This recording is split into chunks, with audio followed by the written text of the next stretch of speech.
여러분 안녕하세요. 신학배송의 전원희입니다. 자, 오늘 다함 출판사와 함께 오늘 컨텐츠를 만들어 보려고 하는데요. 왜냐면 다함 출판사에 신간이 출간됐기 때문입니다. 어떤 책이 나왔는지, 또 이 책이 나올 때 어떤 에피소드가 있었는지, 또 왜 이 시기에 이런 책을 출간하게 되셨는지, 이런 다양한 이야기들을 오늘 함께 나눠보도록 하겠습니다. 오늘 다함 출판사 이용석 대표님 함께 이야기를 나눠보겠습니다. 안녕하세요, 대표님. 네, 안녕하세요. 그간 잘 지내셨는지요? 네네, 잘 지냈습니다. 네. 혹시 첫 번째 영상이 나오고 나서 네. 주변에 반응이 혹시 좀 있으셨나요? 네네, 얘기 많이 들었습니다. 저희 교회를 안 다니시는 저희 친척분들 중에서도 네. 유튜브로 저를 봤다고 하시는 정말요? 분들 깜짝 놀랐습니다. 네, 우리 독자분들도 많이 얘기해 주시고 네. 그래서 좀 할 때 더 잘 찍을 걸 했던 아쉬움도 있고 그랬습니다. 네. 저희가 뭐 또 영상을 앞으로 계속 찍으면서 좋은 영상을 만들기 위해 계속 노력을 할 거니까, 네. 어쨌든 저희가 또 좋은 영상 만들기 위해서 필요한 부분이 있다면, 네. 언제든 또 말씀해 주시면 좋겠고. 예. 네, 무엇보다 저희 채널의 구독자가 아직 그렇게 많지는 않은데, 네. 그래도 이렇게 주변 분들이 봐주셨다고 해서, 제가 사실 또 굉장히 기쁘네요. 네, 저도 깜짝 놀랐습니다. 네, 그럼 오늘 어쨌든 저희가 주간 출판 소식으로 오늘 다음 출판사 함께 만나는데, 신간이 출간되지 않았습니까? 네네. 예, 지난 첫 촬영을 하고 나서 요 사이에 지금 2권 정도가 일단 출간된 것 같습니다. 네. 자, 먼저 어떤 책이 나왔는지 소개를 좀 해주십시오. 예. 올해는 저희가 평균적으로 출간하던 책의 종수보다 상반기에는 좀 책이 덜 나왔었는데요. 아무래도 경기 문제도 있었고, 이제 계엄 사태 이후에 경기가 조금 안 좋아졌었던 면도 있었고, 제 개인적인 문제도 있었고, 여러 가지 그래서 준비는 계속 해왔었는데 출간일 좀 미루고 있다가, 이제 신학기가 시작될 쯤 무렵에 이제 준비했던 책 중에 먼저 이제 지난달 말에 이 세속시대를 위한 칼뱅주의라는 책이 출간됐습니다. 그리고 어저께 이제 이 니케아 신경 형성기라는 책이 또 나왔었고요. 이렇게 2권이 연달아서 또 오랜만에 나오게 됐네요. 네, 굉장히 사실 이렇게 거의 짧은 시간을 두고 네. 2권이 동시에 나왔는데 아마 작업은 거의 동시에 하고 있었기 맞습니다. 때문에 예, 그랬을 거라고 생각하고요. 일단 먼저 나온 책이 세속시대를 위한 칼뱅주의인데, 네. 저는 이 개혁주의, 지난번에 오셔서 이제 개혁파 얘기를 굉장히 많이 해주셔가지고 제가 오해도 좀 풀고 했지만 아직도 그 개혁파, 개혁주의에 대한 이해가 저한테 많지는 않거든요. 네. 왜냐면 제가 자라온 신앙의 환경이 이제 개혁파나 개혁주의에 계신 분들하고 접촉할 기회가 그렇게 많지 않았기 때문에, 그러다 보니까 다음에서 이런 책이 딱 출간되면 궁금한 게 되게 많습니다. 네. 그래서 일단 저 책 먼저 제가 궁금한 건 세속시대를 위한 이런 내용이 이제 제목에 들어갔잖아요. 네, 그래서 네, 네. 세속시대가 뭘까? 네. 뭐라고 정의를 하길래 세속시대라는 용어를 지금 이 시기에 사용할까? 이게 또 뭐 개혁파, 개혁주의와 연결된 걸까? 이게 여러 가지 좀 궁금점이 네. 있는데, 세속시대가 뭔지 요걸 좀 먼저 설명해 주세요. 2004년일 거예요. 제가 기억하기로는. 그때 이제 그 하버드대 교수였던 교수인 찰스 테일러라는 분이 쓴 책 제목이 이제 Secular Age, 세속시대라는 책을 그때 하나 나왔었거든요. 근데 아마 그때 이후로 이 Secular Age, 세속시대라는 그 워딩이 이제 기독교계에서는 어떤 커다란 하나의 그 거대 담론처럼 그렇게 여겨진 면이 좀 있습니다. 그래서 왜 그때 이제 그 책이 나왔을 때 그게 좀 이슈가 되고 화두가 됐나를 생각해 보면, 그때가 2004년 이제 21세기가 시작한 지 얼마 안 됐을 때였는데, 그 찰스 타일러는 21세기만을 이야기한 건 아니고 그 전에 1990년대, 80년대 중반 이후로부터를 이제 세큘러 에이지라고 이야기한 면이 있지만, 기독교의 어떤 적대적이지 않은 기독교의 그 신앙과 전통과 문화와 가치관 등에 대해서 비기독교인들, 비기독교 사회가 이제 적어도 적대적이지는 않은, 친화적일 수도 있고 뭐 하지만 적대적이지는 않았던 세상에서 같이 최소한 그런 어떤 문화와 전통과 역사들이 같이 어우러져서 비기독교와 기독교가 같이 상생도 하고 때로는 경쟁도 하고 뭐 이렇게 이제 여러 가지 가치관들도 그렇게 지내던 시대에서, 지금 시대는 이제 기독교적인 어떤 것들, 기독교적인 전통과 가치관과 사상과 문화와 이런 것들에 대해서 굉장히 적대적인 시대가 된 거예요. 그걸 그 통칭해서 사실은 세속시대라고 명명을 했거든요. 그래서 그때 이후로 2004년 이후로 그 세속시대라는 워딩이 이 워딩 자체가 굉장히 많이 쓰였습니다. 네. 그게 커다란 하나의 이제 지금 한 그 책이 나온 지가 20년 정도 넘었잖아요. 그렇죠. 근데 그 20년 가까이 동안에 그게 계속 더 거대 담론화 돼 갔었죠. 근데 이 책도 아마 제가 이 책을 이제 편집한 분들하고 그 얘기를 나눠보지는 않았지만 아마 이분들도 미국에 살고 계시고 서구권에 살고 계시니까 아마 그 세큘러 에이지의 어떤 의미를 거대 담론을 여기에 담아서 이 책도 그렇게 제목을 짓지 않았나 뭐 그렇게 생각해 봅니다. 네, 그러면 지금 시대도 세속 시대로 명명할 수 있고 그 의미는 기독교에 대해서 적대적인 생각을 갖고 있는 그런 어떤 문화, 풍토가 가득한 시대다. 이렇게 이해하면 되는 건가요? 아, 그러면 그런 시대를 살아가는 사람들에게 칼뱅주의, 뭐 뒤에 말이 좀 더 있었으면 아마 좀 이해하기 좋았을 텐데 칼뱅주의가 이런 시대에 필요한 거다? 네, 이렇게 제시하는 책인가요, 그러면? 일단 여기서 말하는 칼뱅주의는 협소한 의미로는 그 아브라함 카이퍼가 1898년도에 미국 프린스턴 대학교에서 진행했었던 그 스톤 강좌의 이름이 칼빈주의 강연이었어요. 네. 근데 그 칼빈주의 강연을 말하기도 하고요. 네. 여기서 말하는 칼뱅주의가 협소한 의미에서는 그 아브라함 카이퍼의 스톤 강연을 말하기도 하고 넓은 의미에서는 이제 말씀하신 대로 이 개혁파 신학, 개혁파 세계관, 그 칼빈주의 신학과 문화와 세계관 통칭을 하기도 하죠. 그래서 이 책은 세속시대의 칼뱅주의가 아직도 효용성이 있는가, 아직도 유효한가, 아, 네. 또는 아직도 의미가 있는가, 네. 우리에게 어떤 메시지를 줄 수 있는가, 이게 한 140년, 150년 전에 논의됐었던 그 논의가 폐기 처분 대상인가, 아니면 아직도 우리에게 그 의미 있는 건가, 네. 그걸 한번 되짚어보는 뭐 그런 책입니다. 아, 그러니까 지금 시대에도 유의미한 것인가 네네. 되짚어보는 책이군요. 네, 맞습니다. 아, 그런데 지금 굉장히 독특한 건 그러면 한 저자가 그 내용을 쭉 쓸 거라고 생각을 했는데 지금 보니까 여러 명의 저자가 이 책을 썼네요. 맞습니다. 이거는 이제 총 9명의 저자가 한 챕터씩 나눠서 이 책을 썼는데 그 아브라함 카이퍼의 칼빈주의 강연은 원래 총 6챕터로 되어 있거든요. 네. 네, 그 6챕터가 다양한 주제를 다루고 있어요. 종교, 정치, 어떤 역사, 또 미래, 예술, 뭐, 다양한 분야의, 다양한 분야에 있는 주제들을 이제 개혁주의, 또 기독교 세계관, 이것들로 이제 좀 뚫어보는, 뭐 그런 책인데요. 네. 이 책은 그 카이퍼가 언급했었던 그 주제들의 그 나름의 전문가들이 그 주제들을 깊이 연구했었던 그런 전문가들이 그 한 꼭지씩 맡아서 카이퍼가 150년 전에 썼던 그 칼빈주의 강연에 있었던 그 주제들 그것들을 하나하나 다시 한번 끄집어내서 살펴보고 지금 한 100년이 좀 넘는 시간 차이 동안에 그 고전이 갖고 있는 어떤 힘이 아직도 유효한지 또는 지금의 21세기 눈에 봤을 때 조금 그때는 맞았을지 모르지만 지금은 혹시 틀린 내용이 없는지 뭐 이런 것들을 한번 비판적으로 점검해보고 네. 또 뭐 아직도 유효하고 좋은 게 있다면 그건 그렇다. 이건 조금 뭐 지금 입장에서 봤을 때 아웃데이트된 내용들이다. 그러면 또 그렇게 솔직하게 이야기도 하고 네. 뭐 그런 내용으로 되어 있습니다. 아, 근데 지금 목차를 좀 자세히 보니까 네네. 말씀하신 내용 외에도 부가적인 좀 장들이 추가되어 있는 것 같은데요. 예, 이거는 총 9장으로 되어 있는데 9챕터로 되어 있는데 1챕터부터 이제 6챕터까지는 아까 말씀드렸듯이 칼빈주의 강연의 그 목차 그대로 구성이 쭉 돼 있고요. 7장, 8장, 9장이 좀 독특하고 재밌어요. 7장은 이제 카이퍼의 칼빈주의 강연에 없었던 내용인데 카이퍼의 그 인종관에 대해서 다룹니다. 인종에 관해서요. 예, 오.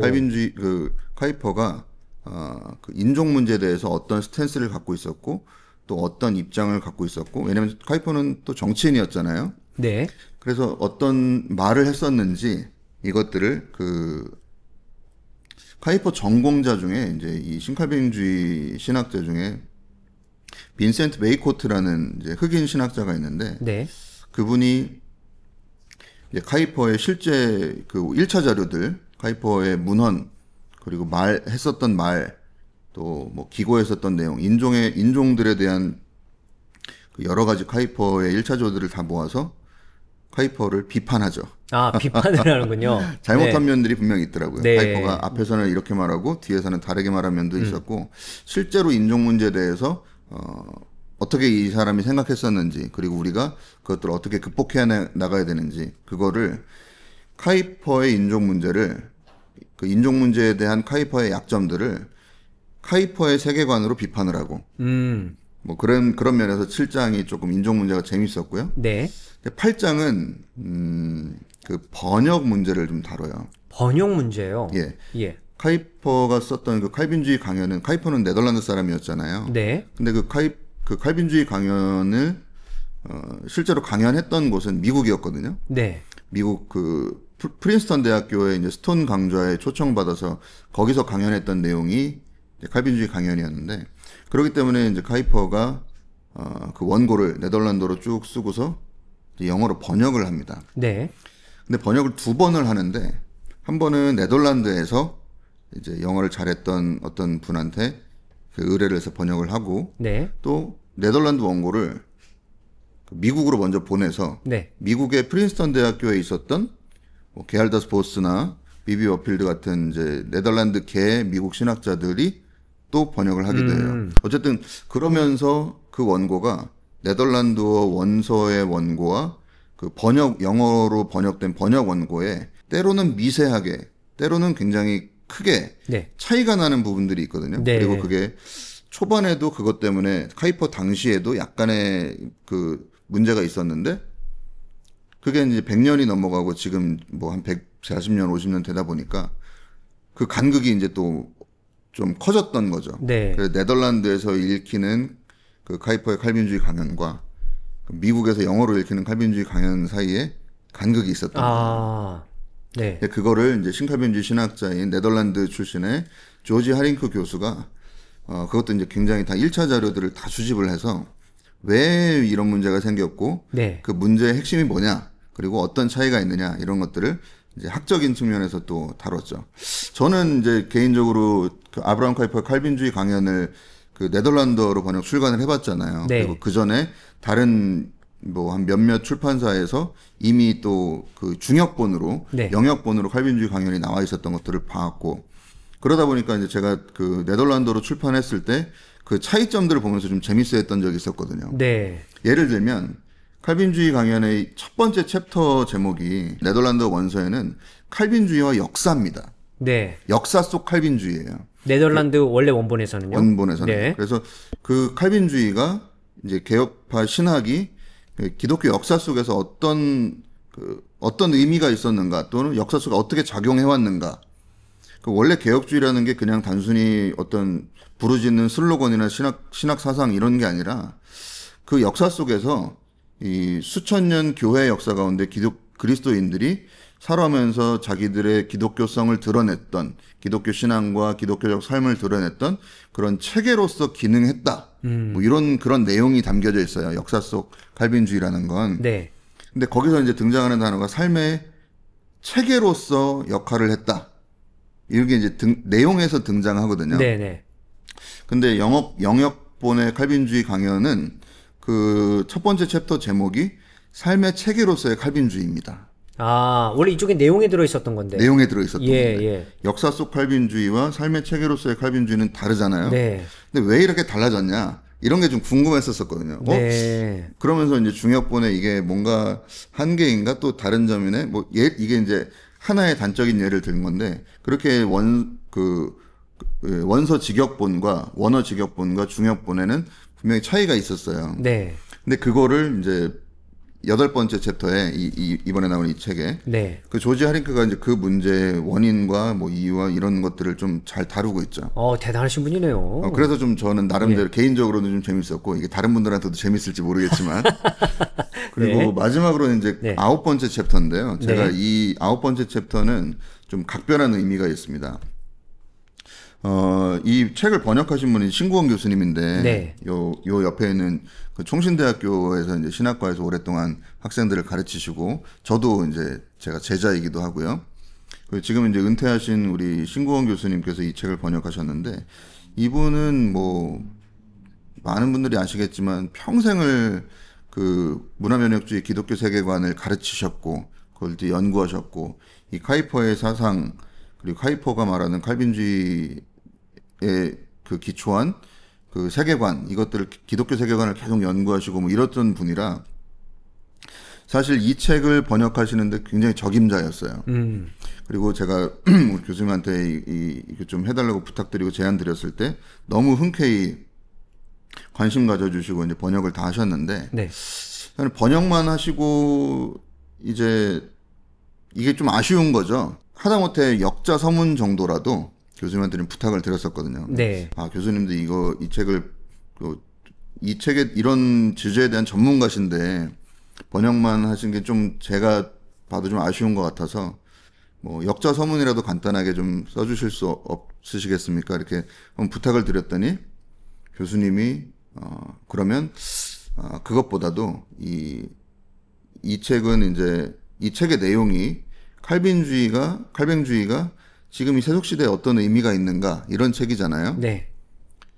그러니까 교수님한테 제가 아주 짧은 글을 부탁드렸는데 교수님은 칼뱅주의가 한국 사회에 미친 영향에 대해서 아주 긴 글을 써주신 거예요. 네. 그 글을 읽으면서 진짜 너무 재밌었거든요.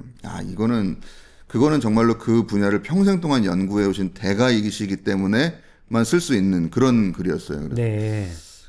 이걸 어떻게 해야 되지 하다가 이제 이 책의 원출판사에 문의를 해서 제가 우리 번역하신 분이 이러이러한 분인데 이 분에 또 이런 글이 있다. 그거를 또 원서에는 없지만 한 꼭지 같이 좀 넣을 수 없겠느냐. 네. 그래서 또 그걸 이렇게 왔다 갔다 하면서 또 허락을 받아내고. 네. 여기 이 책을 만들었던 이제 엮었던 분들한테도 그 글을 교수님의 글을 엄청 한 20페이지 이상 되는 글인데 굉장히 긴 글이네요. 긴 글이죠. 뭐 거의 어지간한 논문 한 편 되는 네. 그 글을 다 영어로 번역을 해갖고 예. 그분들한테 이제 보내드렸죠. 한번 읽어보시라. 네. 이런 네. 글이다 했더니 네. 그분들도 너무 잘 배웠다고, 너무 훌륭한 글이라고 네. 그러시면서 흔쾌히 이제 여기 싣는 걸 허락을 해주셔서 출판사도 허락을 해주셔서 예. 마지막 9챕터는 이제 번역자이신 신구원 교수님의 글이 예. 또 한 꼭지가 들어가게 됐어요. 그래서 1장부터 8장까지의 내용들을 쭉 읽어보면서 예. 고민할 거리들이 많잖아요. 카이퍼의 사상 또 그 칼빈주의 사상이 과연 오늘날에 어떤 의미가 있는지 그 생각할 거리들이 많거든요. 네. 종교에 대해서, 네. 정치에 대해서, 뭐 문화, 예술에 대해서, 미학에 대해서 또는 뭐 학문에 대해서, 네. 미래에 대해서 정말로 우리가 기독교적으로 생각하고 칼빈주의적으로 생각하고 그 개혁파적으로 사고하고 말하고 행동하고 살아가는 게 어떤 의미인가.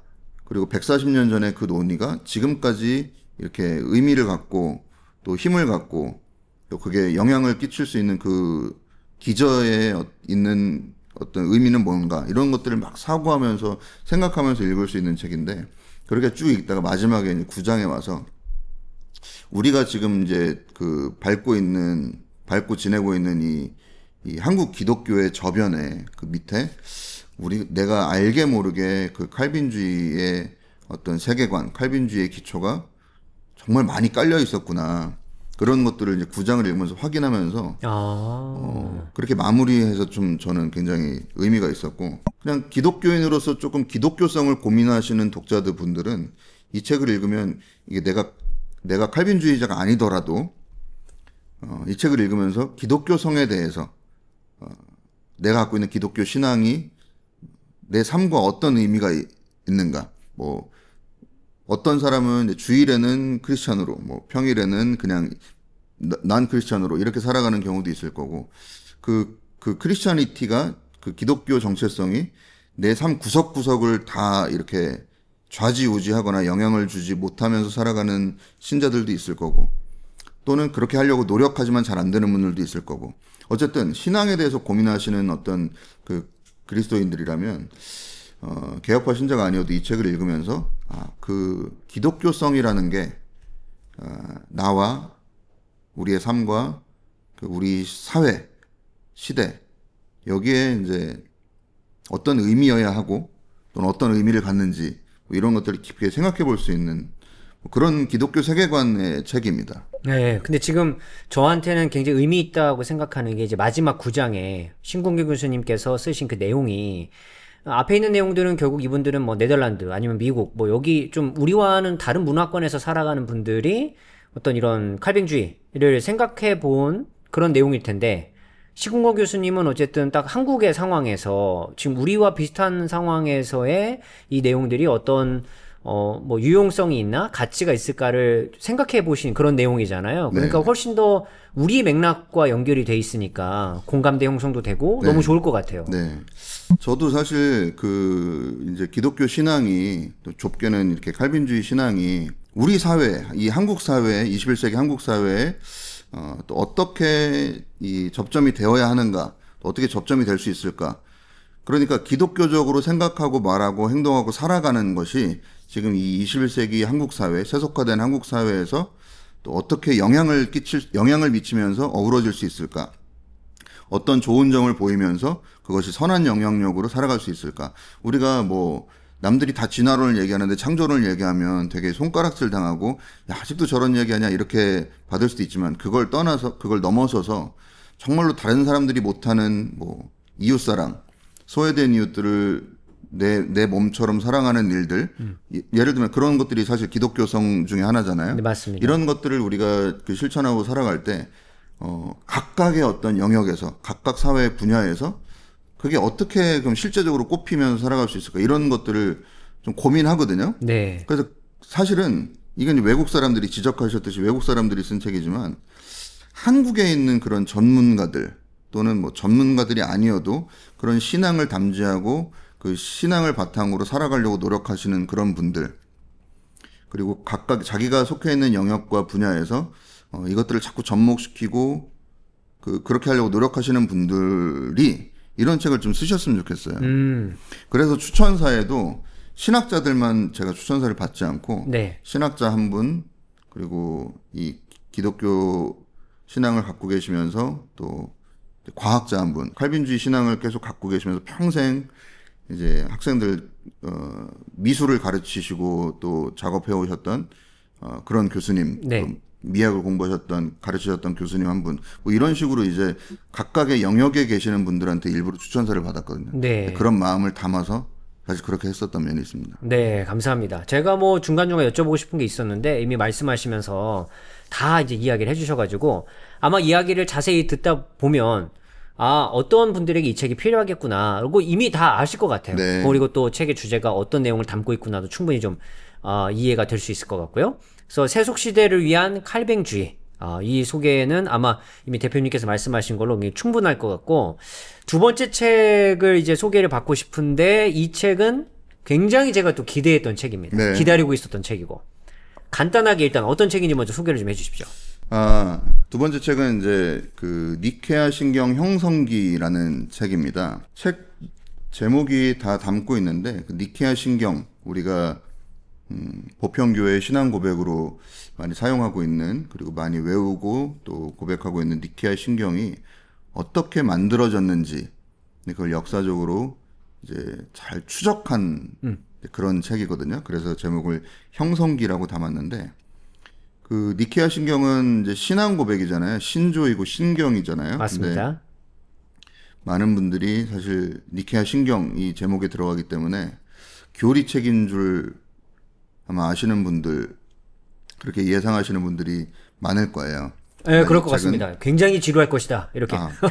교리책은 아니고요.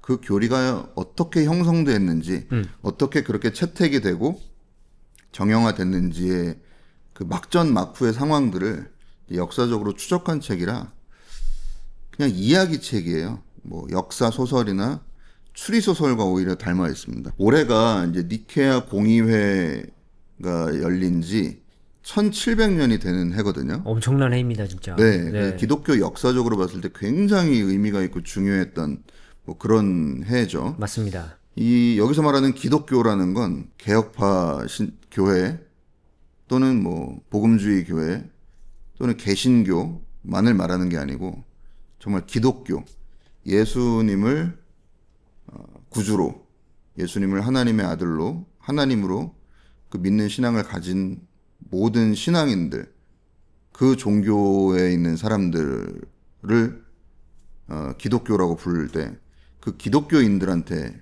기독교 역사에 의미가 있는 해거든요. 왜냐하면 그 공의회라는 게 최초의 공의회는 이제 사도행전에 나오는 예루살렘 공의회잖아요. 네, 맞습니다. 그러나 이제 최초의 이제 세계 공의회, 월드 카운실이라고 그 최초의 세계 공의회는 바로 이 니케아 공의회였어요. 325년에. 근데 이분들이 그 공의회로 열렸던 이유는 우리가 믿는 그 신앙을 조금 이렇게도 믿는 사람들이 있고 저렇게도 믿는 사람들이 있는데 이거 정리를 해보자 이런 거였습니다. 예수를 어떤 사람은 하나님의 아들이라고 얘기하고 또 어떤 사람은 하나님 만드신 피조물이다. 그 중에 제일 으뜸이다. 이렇게 얘기하고 예수님은 신이 아니다. 예수님은 신이다. 온갖 이게 잡음들이 지역에서 많이 나오니까 자, 우리 이래서는 안 된다. 우리가 믿는 바가 뭔지 분명하게 한번 명확하게 밝혀보자. 그 이유 때문에 모인 최초의 세계 기독교 공의회가 니케아 공의회였어요. 그래서 굉장히 의미가 있었고 여기서 이제 그 주요 논제는 예수가 하나님이신가, 하나님의 아들이신가, 아니면 예수가 피조물인가, 하나님이 아니신가 이 문제였거든요. 그리고 그 이외에도 또 여러 가지 그 어떤 또 주제들이 이렇게 있었지만 뭐 성령에 대한 문제, 교회에 대한 문제 여러 개 있었지만 주요 문제는 이제 삼위일체 하나님이었던 거죠. 결국엔 어떤 이제 집단은 우리가 잘 아는 아리우스파 여기는 예수는 하나님이 신이 아니라고 믿었죠. 근데 또 반대쪽에서는 이제 아타나시우스를 필두로 한 대다수의 건전한 주교들은 예수는 하나님의 아들이 분명하다. 하나님이 분명하다. 그래서 이게 싸웠어요. 논쟁을 하고 결국에는 이제 이쪽이 이겼는데 사실 그게 325년에 공의회에서 니케아 신경을 딱 채택하고 발표한 이후로 그 논쟁이 끝난 게 아니라 그 이후로도 계속 한 몇십 년 동안 더 진해졌습니다.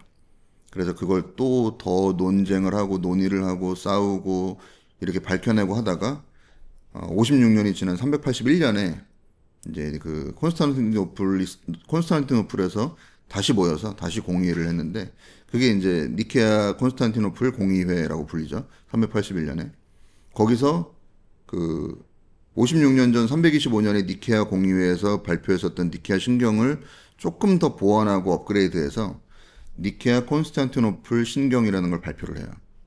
근데 그게 사실 우리가 니케아 신경이라고 부르는 신경입니다. 381년 네, 381년 거. 네. 지금도 사실 전 세계 보편교회에서 다 그걸 우리의 신앙 고백으로 고백하죠. 그게 만들어질 때까지의 어떤 그 정말 치열했던 수싸움들, 세력 싸움들, 그리고 여기에는 이게 단순히 교리 논쟁만 있었던 것도 아니더라고요. 어떤 그 정치적인 또 아하. 이런 야합, 예, 뭐 이런 것들도 예. 있었고, 이제 의견들이 뭐 이거 아니면 이게 아니라 이것도 아닌데 그 중간적인 입장도 있었고, 그러니까 이쪽에 가까운 중간, 이쪽에 가까운 중간, 하여튼 여러 가지 복잡하네요. 스탠스가 예. 교리라는 게 원래 그렇잖아요. 네. 이 니케아 신경에서 예수님을 이제 증명할 때 하나님과 동일 본질이시며 이 동일 본질이라는 말이 되게 중요하거든요. 기독교 교리에서. 호모우시아라는 단어인데 동일 본질이냐 아니냐 사실은 그 싸움이었어요. 근데 어떤 집단에서는 동일 본질이 아니라 호모우시아가 아니라 호모이우시아라고 주장하시는 분들도 있었죠. 그거는 유사 본질이거든요. 네. 그러니까 이게 이 둘만 싸웠던 게 아니라 다른 곁가지들도 엄청 많았던 거예요. 근데 네. 이 사람들이 여기 편에 붙냐, 여기 편에 붙냐, 그런 막전막후의 상황들이 그때도 엄청 많았어요. 네. 그리고 이제 콘스탄틴 대제가 사실은 아리우스파였어요. 그 사람은 아리우스 쪽에 힘을 실어줬던 사람입니다. 실제로 나중에 아리우스파였던 유세비우스한테 나중에 세례를 받기도 하고, 어쨌든 그리고 이제 여기다 약간 힘을 실어줬던 면이 있어요. 그래서 아리우스가 원래는 세력이 더 컸습니다. 아타나시우스 쪽보다. 그러니까 동일 본질, 예수님이 하나님의 아들이다라고 주장했던 그룹이 아니라 예수는 하나님이 아니다, 신이 아니다라고 주장했었던 그 그룹이 더 득세했었어요. 실제로 그때 당시 역사에서는. 그런데 정말 이거 지금 이제 우리가 나중에 후대에서 보니까 진짜 하나님의 은혜로 아리우스가 졌죠. 그리고 아타나시우스의 그 파의 주장이 정통 교리화된 거죠. 어쨌든 우리가 그래서 그 신앙을 고백한다면 예수님은 하나님의 피조물이 아니라 예수님은 하나님과 동일 본질이시며 새 위격으로 계시는 삼위일체 하나님이시다. 그러니까 성자 하나님, 성부 하나님, 성자 하나님, 성령 하나님께서 동일 본질이시며 새 위격으로 계시는 한 하나님이시다. 이거를 이제 우리가 고백하면 같은 기독교 신앙을 가진 형제 자매로 우리가 인정하고 존중하는 거잖아요. 그 초석이 되는 게 이제 니케아 신경이라서 그 과정들을 진짜 참 재밌게 쓰셨어요. 이 저자분이. 저는 이거 원고 읽어보면서 정말 재밌었거든요. 처음부터 끝까지. 물론 약간의 진입 장벽은 있습니다. 왜냐면 그 당시에 이제 그 지명들이 등장을 하고 알렉산드리아부터 안티오키아 또 여러 이제 그 동방 교부들이 활동했었던 그 지역들이 등장하고 또 그 교부들의 이름이 우리한테는 좀 생소한 이름 이런 그 사람들의 이름들이 등장하기 때문에 그 진입 장벽이 있긴 하지만 그것들을 약간 이제 좀 도표화해 놓는다든가 이제 머릿속에 좀 집어넣고 우리가 성경 지명들 집어넣는다면 성경 읽는 것처럼 그렇게 해서 이제 읽는다면 어디에서 어떤 싸움이 있었고 왜 이렇게 싸웠고 그래서 어떻게 됐는지가 너무 이제 조선왕조실록이나 임진왜란 그때 역사책 읽는 것처럼 그렇게 이제 쭉 지나가면서 읽혀지더라고요. 그래서 저는 또 제가 그 교의학에 관심이 많고 이제 바른 신학, 바른 교리 여기에 또 원래 관심이 많았었던 터라 교의가 생성되고 교리가 이렇게 그 발전된 그 논의되었었던 그 막전막후의 상황들이 이런 거였구나. 단순히 그게 그 학자들이 이렇게 테이블에 앉아가지고 막 탁상공론하면서 이게 맞니 저거 맞니 하면서 그렇게 싸웠던 그런 게 아니었구나. 그런 것도 알게 되고 여러 가지로 좀 행복했던 작업이었습니다. 네, 그러면 지금 제가 정확하게 이해가 잘 안 되는데 저 형성기에서 다루는 내용이 325년에서 381년 그 사이인가요? 아니면 325년 이전부터 해가지고 거기 니케아 신경의 첫 번째와 그 다음에 두 번째 될 때까지를 더 넓게 설명하고 있나요? 네, 맞습니다. 355년에 이제 니케아 공의회가 일어나기 전 일들도 다루고요. 왜 그게 일어나게 됐었는지까지도 다루고 나중에 니케아 공의회 325년도에 이후에 381년까지 가는 그 어떤 여정들, 그 과정들, 그 일까지도 쭉 다루죠. 네, 아님이 너무 설명을 너무너무 잘해주셔서 제가 이 책은 또 기대하는 바대로 재미있게 읽을 수 있을 것 같은데 물론 니케아 신경이 신조가 완성되고 또 우리가 알려진 지 1700년이 지났으니까 시대 자체적으로도 의미가 있겠지만 이 책을 읽고 또 교의학에도 관심이 많으신 대표님 입장에서 이 책이 아니면 니케아 신경이 오늘날 이 1700년이 지난 지금 우리에게 왜 의미가 있을까를 한번 생각을 해보셨을 것 같아요. 이 책의 부제가 신경의 불완전한 말들을 형성한 사람들의 이야기, 신경의 불완전한 말들이 형성한 사람들의 이야기이거든요. 네. 눈에 보이지 않는 대상을 말로 표현하지 못하는 대상을 말로 표현하려고 노력했다는 거. 바로 그 대상은 하나님, 예수님. 예. 삼위일체가 어려운 이유가 뭐냐면 세 분이면서 한 분 이게 우리 눈에는 안 보이고 말로 표현을 못 하잖아요. 맞아요. 어떻게 표현해도 정확히 표현이 안 되잖아요. 맞습니다. 근데 그거를 어떻게든 표현하려고 노력했었던 것. 그러니까 왜 우리는 그게 사실 삼위일체가 익숙하고 동일 본질, 새 위격 이게 익숙하니까 그냥 그런가 보다 하지만 이분들은 그거를 위해서 몇십 년, 몇백 년 동안 싸우기도 하고 막 이렇게 된 거거든요. 그렇죠. 그러면서 그 개념을 형성해 나간 건데 그게 왜 그렇게 의미가 있었을까? 그분들한테는. 그리고 그 의미가 지금까지 어떻게 이렇게 전달이 잘 되어 왔을까? 네. 그리고 우리는 이 1700년 전에 이분들과 동일하게 어쨌든 신앙 고백을 하고 있으니까 아, 하나님이 그런 분이시구나. 세 분이시면서 한 분이시구나. 성부, 성자, 성령 하나님께서 동일 본질이시면서 또 세 위격으로 각각 우리의 구원을 위해 또 우리를 다스리시기 위해 각각의 사역을 하시는구나. 이것들을 담지하면서 살고 있잖아요. 근데 그분들의 그 노력의 의미 이런 것들을 좀 깊이 생각해 보게 됩니다. 그 아우구스티누스가 했던 얘기들, 삼위일체론에서 했었던 얘기들 이 창에 또 재인용되어 있긴 한데 말로 표현할 수 없는 대상을 말로 표현하려고 노력했었던 그 노력, 그게 이제 사랑이었다는 거죠. 그게 하나님에 대한 사랑이었던 거죠. 네. 우리는 하나님에 대해서 그러면 그 말로는 주님 사랑해요, 하나님 사랑해요 하지만 어느 정도까지 사실 애를 키워보면 이제 애를 낳고 키우다 보면 약간 이제 저는 그런 느낌 들었거든요. 여기서 말하는 그 말로 표현할 수 없는 그 대상을 말로 표현하려고 노력했었던 그 노력, 그게 사랑이었다라는 워딩 가지고 아, 우리가 애한테 정말 가끔 그런 걸 느낄 때가 있지 않습니까? 물론 저희 애는 지금 거의 커가지고 잘 못 느끼지만 애기 때 보면 아, 진짜 경이롭고 이 어떤 그 기쁨과 이 존재로서의 기쁨과 환희를 정말 말로 표현할 수 없을 만큼의 그런 게 있잖아요. 그 황홀과 어떤 경이로움과. 근데 사실 하나님에 대한 사랑이 이분들한테는 이제 그랬던 거죠. 어떻게든 이걸 말로 표현해내고 싶어 했고, 그리고 그 말로 표현해냈었던 그걸 보편교회가 고백하고 싶어 했던 거죠. 나만이 아니라. 사적인 신앙 고백으로 그게 멈추는 게 아니라, 이 경이로움과 이 황홀을 우리와 같은 형제 자매들, 같이 신앙생활하고 있었던 모든 보편교회가 같이 고백했으면 좋겠다.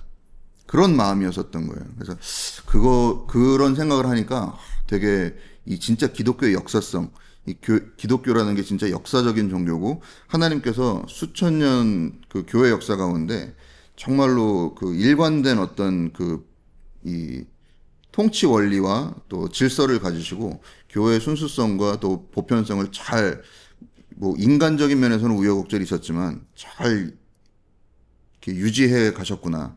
지금도 우리가 흔들림 없이 2021년, 2025년에도 같은 고백을 하면서 우리가 같은 고백을 하는 여러 형제 자매들을 보면서 다름과 차이를 인정하지만 또 같은 걸 보면서 또 황홀과 경의를 느낄 수 있는 그렇구나. 이런 것들도 사실 생각해 봤습니다. 사실 엊그저께 우리 세미나 가서 만났잖아요. 네. 저는 그리스도 종교회 사제분들을 태어나서 처음 봤어요. 아, 그날 처음 보셨어요? 그리고 그렇게 많은 교파들, 저 사실 되게 무서웠거든요. 어떤 면에서. 거기 루터교 그쵸. 신자분들, 성공회 사제님들 또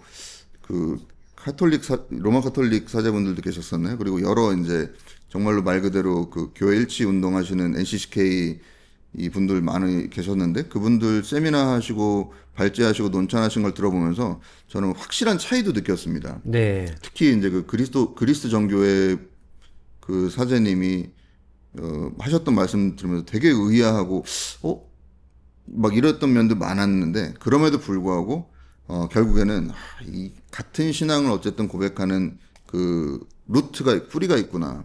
그 DNA에는 분명히 예수 그리스도를 하나님의 유일하신 아들, 하나님께서 영원히 나신 아들, 참 하나님으로 고백하고 인정하는 그 정통신앙을 가진 그런 우리한테 다 공통된 아이덴티티가 있구나. 이런 것들도 사실 느끼면서 약간 조금 이렇게 소름 돋는 그런 경험도 했었거든요. 네. 그래서 제가 다음 출판사가 개혁주의 안에서 이제 주로 책을 출간하는 그것도 맞긴 하지만 이거는 개혁파 신앙을 넘어서 사실 정말로 예수님을 하나님의 아들이라고 고백하는 모든 신자들한테 다 같이 유익을 줄 수 있는 그런 의미에서 좀 작업하면서 되게 이렇게 울컥하기도 하고 그런 면이 좀 있었습니다. 네. 지금 울컥하시는 거 아니시죠?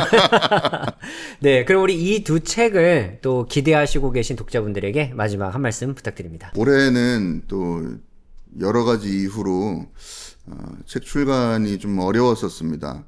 원래 계획됐었던 것들 그리고 준비했었던 것들이 많은데 자꾸 늦어지면서 저도 좀 답답했었고 또 빨리 신간을 내고 싶은 마음에 좀 조급한 마음도 있었고 뭐 그랬었는데 어쨌든 인내했었던 것만큼 좋은 책들이 예쁘게 잘 나와줘서 좀 감사드리고요. 저는 책을 만들 때 이 책이 나중에 우리 아들이 이제 제 나이쯤 됐을 때 한 30년 뒤에 그때도 의미가 있을까? 그때도 읽을 만한 책인가를 꼭 생각해요.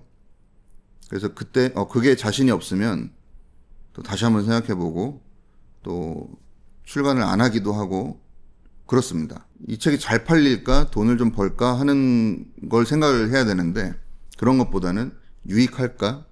그리고 단기간에 뭐 지금 당장 유용한 것보다 꾸준히 보편적으로 시간이 지나도 유용함이 있을까? 유익함이 있을까? 그렇게 사실 책을 만들려고 노력합니다. 지금은 그 기독교를 무시하는 시대를 넘어서 그냥 뭐 상관 안 해, I don't care 하는 시대를 넘어서 기독교적인 어떤 것들이 굉장히 이제는 좀 폐기 처분돼야 되는, 이제는 좀 한물간, 이제는 그렇게 하면 안 되는 그런 취급을 받고 있는 세상인 것 같아요. 학교에서도 하나님의 창조를 말할 수가 없고 또 공동체성을 말할 수가 없고 너무 개인주의화 돼가니까요. 그리고 희생과 뭐 섬김 이런 것들이 그런 가치들도 없어지고 뭐 이타적인 마음을 갖는 사람들 이거 찾아보기가 어렵고 사실 그런 것들이 다 기독교성인데 이런 것들을 이제 어필을 하기가 갈수록 어려워지는 시대인 것 같습니다.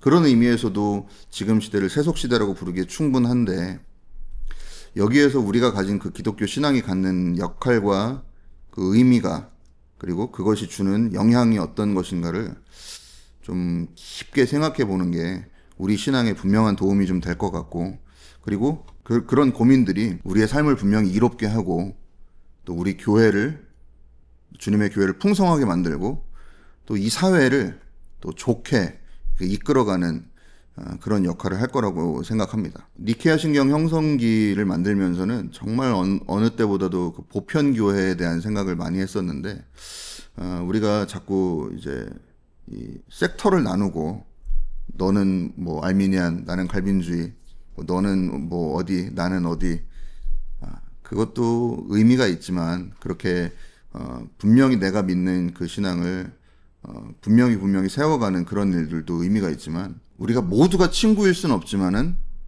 그래도 모두가 형제 자매라는 사실은 분명히 기억할 필요가 있는 것 같고요.